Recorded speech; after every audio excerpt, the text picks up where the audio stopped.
Hey Rockstars, Lid Sean, welcome back to Recording Studio Rockstars.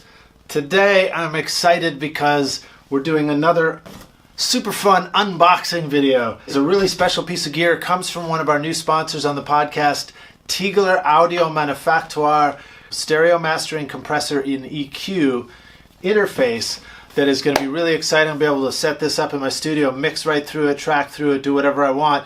And it has built-in Pultec style solid state EQ and an SSL style mix bus compressor. So this is pretty exciting. Let's open this up, take a look, and see what's inside. We're going to check out the Crème mastering compressor and EQ from Tegeler Audio Manufaktur. Rock and roll.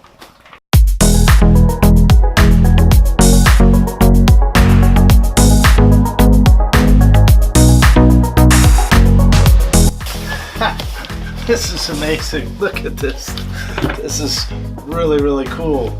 It comes in a gorgeous wooden crate. How cool is that? Hopefully it did well in shipping. We'll find out.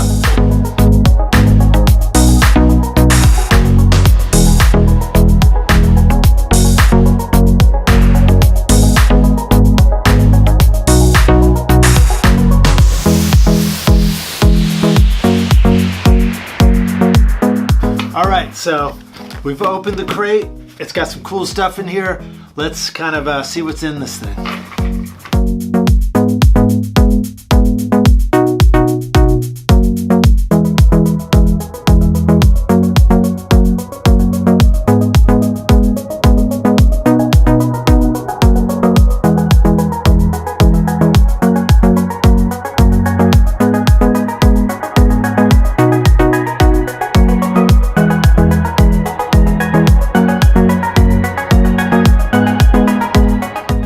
Very nice.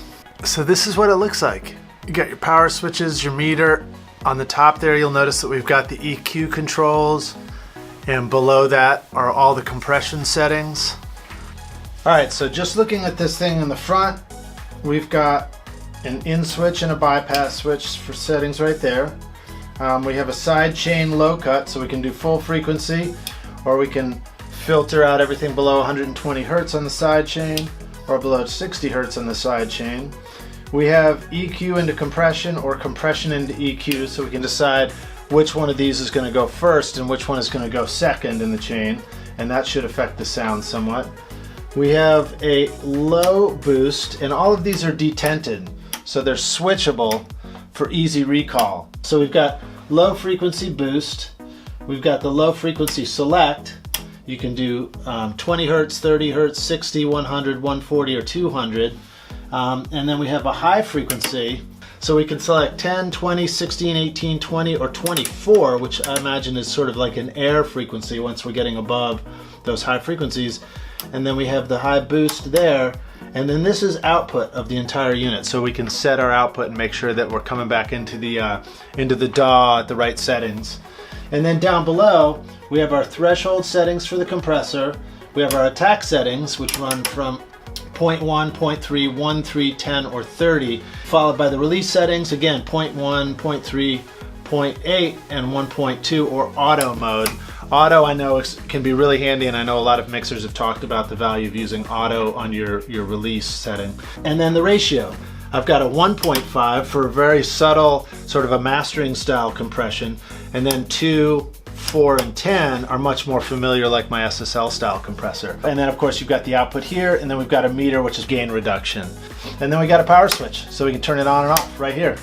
All right, rock stars, I'm really excited to try this out in the studio. Can't wait to get this racked up and see what it sounds like. Of course, I'm gonna shoot another video where I really walk through and show you guys how great this sounds. Thanks so much for watching. If you enjoyed this video, please remember to like, subscribe, and share, and drop a comment in below, and let us know what you're using on your stereo bus right now for mixing, and how you would like to have one of these on your stereo bus, what kind of benefits you think you might get from using an EQ and a compressor. And for example, would you put your EQ before the compression, or would you put your compression before the EQ? What are your thoughts? If you want to learn more about Tegeler Audio Manufaktur, just go to that link. It's directly below us in the show notes, and we'll see you guys around the studio. Cheers, and thanks for watching.